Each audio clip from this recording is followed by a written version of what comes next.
they give you any kind of warning about the script, or you literally just read it and They didn't realized want to tell me what you're in anything, no. Wow. They wanted me to read it cold. And that was great, actually, because I had a different take, I think, on the character than they expected. Like, I saw real romance in the character. You know, I mean, the way that things go in post-production, it's not we're all actors. We know that a lot of it just kind of gets out of our hands.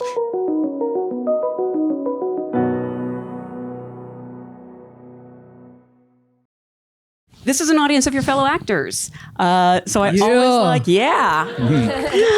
I always like to start by asking, what was your first job as an actor? How did you get into this business? Nice. It was so long ago. I got to think about it. Do you know what your was? 100%. My first job.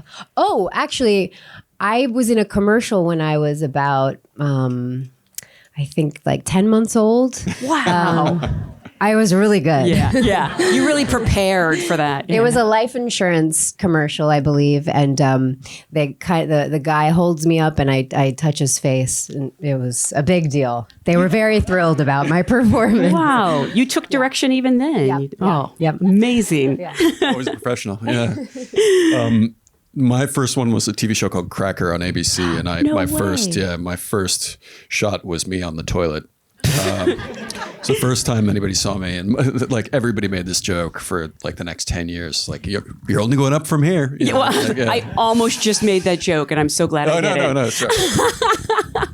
No, that's amazing. Well, again, congratulations on Black Mirror. This is a show. It's not just a show. It's an event. It's become a thing since its premiere in 2011. Have you been following the series? Do you remember the episode that got you hooked, or the one that sort of really stays with you? I know Aaron was a fan, but I don't know if either of you were. Yeah, I was definitely a fan. I've seen, I think, most seasons. So it's hard to say what I think the best or my favorite episode is. Because there's just so many. But the Bryce Dallas Howard episode always really stands out to me. Yes. Yeah, she's great in that. Great one. Very ahead of its time, too. And like weirdly romantic, I think, at the end. Yeah, I know everybody else looks at me that way when I say that. Josh, for you? I've been a fan of the show since it started because I was working with Rory Kinnear when it came out. First episode. Time. Yeah, we were doing Penny Dreadful together, and he said, I just did this show that I think is going to end my career. and it came out while we were on, and it was just like instant love. I was obsessed with Charlie's work. Wow. Because it's so funny. Yeah. And so messed up. And so that's the first episode where he plays the prime minister, and he has to have relations with a pig by the end of it. Did he tell you that, by the way, when you asked what it was about, or did he? Oh, yeah. He told me right away. Yeah, he was like, you might not want to watch it or close your eyes at this part. Instead, you were like, I'm in. Oh, yeah, I watched it. Yeah. Eyes wide open. He really was at the forefront. That was the very first episode. Yeah. So I don't know if every actor like sort of waits or reaches out to Charlie Brooker and Annabelle and says like, hey, I'd be interested, or how the script comes your way. But how did this one specifically, Beyond the Sea, find its way to you? And what did you sort of think when you read the script? They just sent it to me, and I was so excited to read it because, as I said, I have been a fan of the show, and the opportunity has never come up. So I was really excited. And I didn't know anything about the episode, which was, that's always my favorite way to read a script, is when you just don't know anything about it. And I couldn't put it down and was really torn up about it. And I really didn't have to think twice about saying yes. John Crowley was already attached to direct it, and I've been a fan of his since I saw his film Boy A, years ago. So I was really excited about the opportunity to work with him. And you weren't attached yet, so but if you had been, I would have been very excited to work with you. Sure. Although we don't work together, so no, we don't. No, we actually never did work together. And have you met? This is we just met now. Yeah. I read it very late in the game. I think there was another much more deserving actor who was attached to it, and they came to me very last minute, and I had always wanted to be on it, so I was like, yes, whatever it is. And then they sent me the script, and I was like, oh shit, let's do it. And yeah, I love John. I love Charlie's work forever. And yeah, it just felt like really honored to be chosen to be part of this ensemble that's kind of ongoing. So, because at least Rory gave you a warning, like, I'm going to have sex with a pig, before you watched your episode. Did they give you any kind of warning about the script, or you literally just read it and realized they didn't want to tell me anything, no. Wow. They wanted me to read it cold. And that was great, actually, because I had a different take, I think, on the character than they expected. Like, I saw a real romance in the character. And they... You know, I mean, the edit, the way that things go in post-production, it's not, we're all actors. We know that a lot of it just kind of gets out of our hands. But when we were filming it, I mean, we had a lot of conversations with Aaron. And when we were in rehearsals, we were talking about how, like, it kind of, and Charlie was reiterating this, that he wrote this during lockdown. And in a way, these two guys are different sides of his own personality, a sort of more retrograde part of his personality and a much more forward-thinking part of his personality. And it's what's simultaneously most, I think probably most devastating about it is the kind of more optimistic and forward-thinking part of himself is the one that gets affected in such a negative way, and then obviously spins out of control with the loneliness and the isolation, and then it becomes very, very, very dark. But yeah, I mean, super long answer to just say no. I had no idea that it was going to end like this, and I ultimately assumed that I was going to like kill Aaron and take his place. Yeah. Which we don't know why Aaron's not here today, but that didn't. But that, you know, I think that was what they were setting us up for. No, well, I'm actually glad you said that, because for the first part, it plays like a little bit of a romance. Like, I'm almost rooting for Lana and David. Yeah. To be honest, he's kind of the better man or the more sensitive and you know. Yeah, less traditional. I mean, he's definitely the forward-thinking, more progressive, and sort of open person. Cliff is very retrograde in his thinking. Yeah, you know, at the beginning. I mean, we know not to get our hopes up when we're watching Black Mirror, but there was like a period of time where I was like, oh, maybe this is a romance, and yeah, no, not so much. No, Charlie loves to pull the rug out. Well, I think it's a romance, but it's between the two of you. Yeah, well, right? Yeah. I actually am interested for you, Kate. I mean, the show being set, you know, in an alternate world, sort of this retro futuristic universe, but one that mirrors, you know, what our world was like in 1969. How did you sort of like prepare to like revisit those gender dynamics? You know, she's a housewife. She's Cliff has very clear male and female roles that he's dictating, and you know, David brings out something new in her. Yeah, I think one of the things that our director John that we spoke about, and it was so nice because we actually had time to rehearse before we started filming. I think we had about a week or something.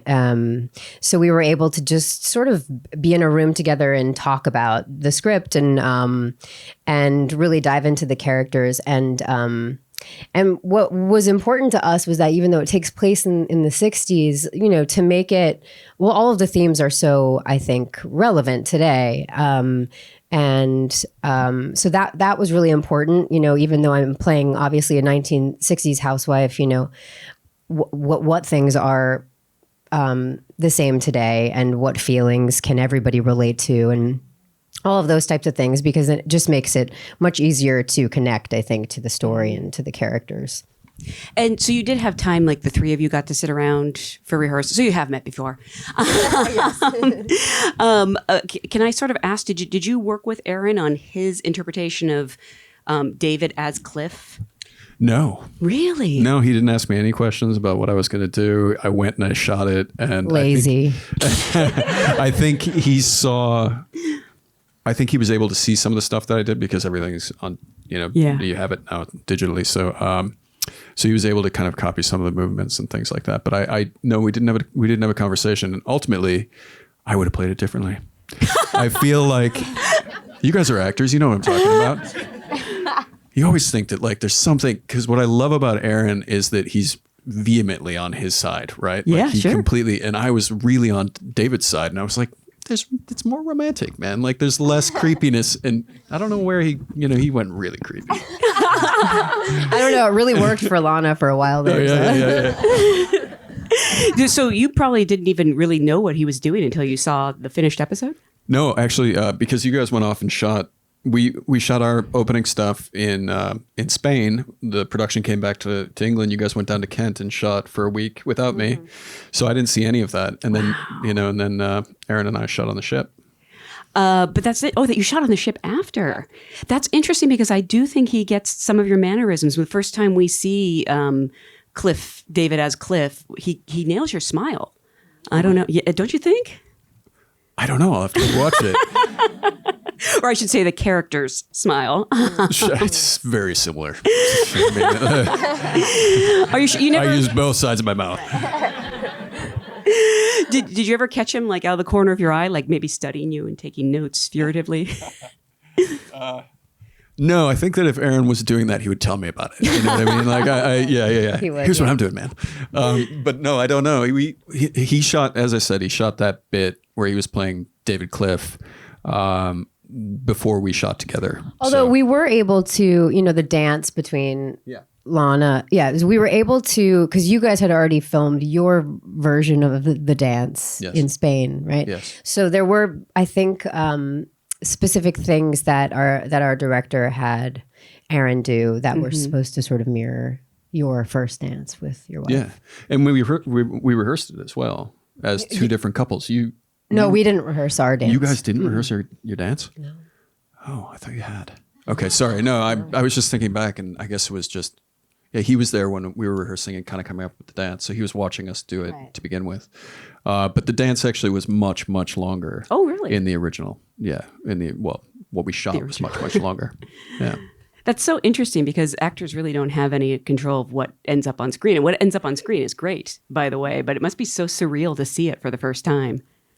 It's always surreal. Yeah, it's always very surreal. Yeah. Even if you love it, it's hard to watch, and if you hate it, it's even harder to watch. And you're also thinking about like what was going on that day you shot that scene, and probably bringing back lots of memories. Yeah, totally. How did you sort of portray Lana differently opposite, when Aaron was embodying Cliff versus David? Well, I mean, it was. For me, it was very, or for Lana, it was very clear because they're two very different men and look at her very differently. There's much more eye contact and thoughtfulness, and I just feel like there's a lot more connection between her and one version of Aaron's character and versus the other. So it was actually quite easy, because there was such a massive contrast when we were doing those scenes. So I first, when I was reading the script, I thought, oh, this might be, I wonder if that'll be tricky to sort of to do that. But then when you're actually in the scenes, it really does feel very, very, very different. Mm-hmm. And I'm hoping for your sake and for Aaron's as well, there wasn't too much back to back where you had to jump right back up and shoot a scene. Oh, with him. Yeah, there definitely was, because we filmed, all of that. So all of the stuff between our characters in that beautiful house was sort of shot as a little mini movie, for like a week straight. We were in this beautiful location, and we just filmed everything back to back there. But again, probably because of the rehearsal time and all of the conversations that we were able to have with our director, it really wasn't ever tricky to jump in and out of those different emotions. David obviously goes through this horrible journey. I mean, I think the worst thing that you can imagine happens to him and his family. How did you go, about preparing to play this man who's deteriorating over time, and also like sort of take care of yourself, because you can carry that home with you at the end of the day? Yeah, I'm not very good at taking care of myself in that sense. Like, especially when you're doing something for days on end, and we shot that the scene that was kind of the horrible scene for about 3 days straight, and it was just, I mean, I've never been hogtied before, and I've never had to kind of imagine the sort of scenario, but they made it as as easy for me to kind of get a sense of what was going on as possible. And then, of course, it's just our imagination. And it's not a great place to be, but, you know, at the end of the day, we've got lots of other people around us who we can rely on. And, I mean, I've shot some other things that are pretty harrowing as well, but this was, I mean, that was, really 3 rough. days, wow. Yeah, we had to come back and shoot different parts of it. But yeah, the part where I was hogtied, I think, was only 1 day. So. And I mean it as the biggest compliment when I say Rory Culkin is so unnerving in that scene. And I'm hoping that when they called cut, he was cracking jokes or something because no, Rory was God, that's super serious, and he's really he's wonderful in it. Yeah. Wow. Yeah.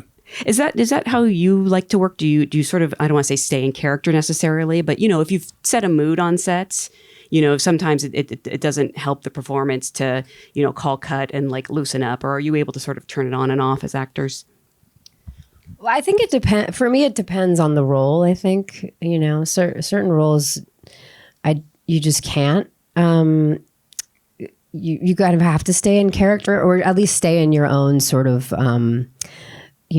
zone, or and not really interact very much in between takes. But again, it really does depend on the role and the set. I think really, really great directors are so good at setting the tone of and the energy of the set, and it really helps, I think, snap in and out of character so that you're not relying as much on yourself as maybe with other experiences. So yeah, it just depends. I mean, on this one, me and Aaron, we bonded so much over, which again was actually really helpful for our characters because we're playing parents and we have a child in it. And in real life, we both have children, and we both had our kids with us there in Kent, and they became friends. So I was also very pregnant while making this. Really? I was like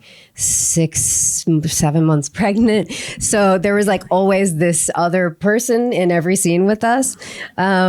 So it was a really interesting and really magical experience, I have to say. For you? Yeah, no, I'm not. I don't believe in method acting. I don't think it's a thing.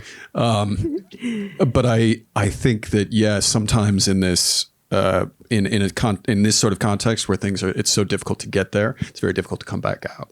Yeah. But no, I mean, for the most part, when we were in the spaceship, Aaron and I were just cracking jokes the whole time. Really? Because I mean, it's the two of us in this environment. We're playing something that's so unlike our own lives, and we've already rehearsed it all. We've kind of figured out what we want to do, and then we just go for it. And oh shit, what if I try this? And we'd kind of keep moving things a little bit further down the line and keep getting a little bit weirder and weirder.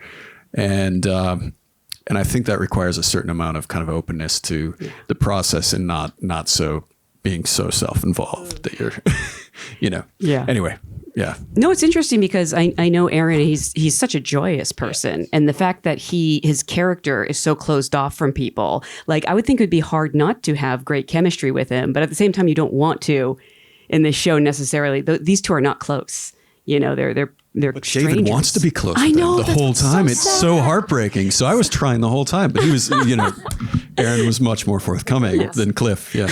I will say, because poor Aaron's not able to be here and talk about his experience. Yeah. But I do remember he's so good at jumping in and out of character. There was the scene where I guess he's David Cliff at that point. And we are in the woods, and he picks up the caterpillar, and then he breaks down. And we did a lot of takes of that from different angles, and he was so effortless at being able to like sob and then come out of it and just be totally fine. I was really amazed at how he can really just like jump in and out pretty effortlessly. I'm always amazed when people can cry on cue. It's except for children. They're accomplished at that. You mentioned the great director John Crowley, and you've both worked with so many great directors over the years. What is it that you hope for when you show up to a set from a collaborator, and what is it that you hope doesn't happen on set? Because I think you learn as much from the directors you don't get along with as you do from the ones you do. Yeah. Well, I can say with John what I love so much about him, and I just would love to work with him again because it felt too fast. It was it went by so quickly, but he has such a deep understanding of the script and of all the characters. And in the rehearsal period, we really we just talked so much about what the script is about and what the characters are going through, so that when we actually got to set, it felt very free and everyone knew what we were there to accomplish. And yet it was as if, every take felt like John was coming up with another new idea that he just discovered, or he just was so thoughtful and really, I felt was so freeing, as an actor to be able to just totally trust your director. And I was so excited after every take to hear what idea he'd come up with or what he had to say about it. 'Cause again, I really felt like an ease with him. Mm. Yeah. Working with directors is all about trust. So if you feel like you can trust them, it doesn't really matter what their process is. You just kind of go with it. And I've worked with directors who don't feel they have to give you any direction at all. They just allow you to do your thing and they know what they want to take from it. Like, great, let's move on. And you're a little bit unnerved at first because you're thinking, I didn't do anything worthwhile in that. But they figure out how to, they know what they need. Like those directors, they know what they need from a scene and they feel like they got it. And then there are other directors more like John who want to explore the minutia of the people's feelings and get deeper every take. Mm. And he's a very thoughtful and watchful. Great directors are really watchful. They're sitting there taking everything in and they're thinking, okay, how am I going to use this? And John comes from the theater and it shows because he really wants to get into, the pathology of the characters, and both are wonderful. But then you work with people who are inattentive and just about the shots or whatever. And that can be tough. Yeah. Especially for something like this, I would think, where you're really giving your all. You've been on such a run with great directors lately. You worked with Christopher Nolan, won a SAG award, actually, as a member of the Oppenheimer ensemble. Yes. I was riding the coattails of a lot of great actors, but yeah, I was and also you're working with M. Night Shyamalan in a movie that's coming up. Yes. Tell us everything that happens in that. Yeah. Yes. Sure. Okay. I do want to ask, though, because Black Mirror, like I said, is such an event. We get so excited when new episodes come out. And it continues to find new audiences, too, is the fun thing. What do you think draws so many people to this show that, can sometimes be bleak, but also kind of weirdly hopeful and just fascinating all the time? Charlie's so bright. So good. He's so smart. And I think that when you're talking about futuristic dystopian work, if you don't have humor involved, it can become like a lecture. Mm-hmm.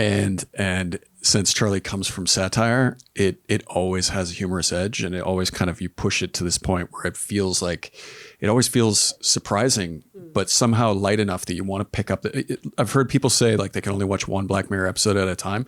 I watch them straight through, and I have kind of a breakdown afterward because I'm so upset that maybe I'm never going to get to see another one. But I find it endlessly hilarious. It's very dark, but dark humor is good humor. I agree. Yeah, no. Before it was well known in the States, I used to have the episode White Bear, and I'd have friends come over and watch it, but I wouldn't tell them what they were watching or what the show was, and I just watch their reactions the whole time. It was so much fun. Yeah. Which one's White Bear? It's the one. Well, maybe a little, but a woman wakes up and people are just filming her nonstop. Oh right, yeah, and lots. I'm really bad at not revealing twists, so I'm just going to stop now. Yeah. No, I feel like Black Mirror needs to have something other than titles. You need to, because I never even take them in. It's kind of you need that sort of that Friends thing. It's the one with. Yeah. And there's no white bear there is. There's a stuffed animal white bear, but the one with people who follow a woman around and film her nonstop. Well, again, I want to remind you all that all the episodes of season 6 are streaming on Netflix. you can watch them again and again. I just rewatched this one last night and messed up my dreams a little, but you realize something new every time. Thank you so much for being here, and thank you. Thank you so much. Thank you, guys.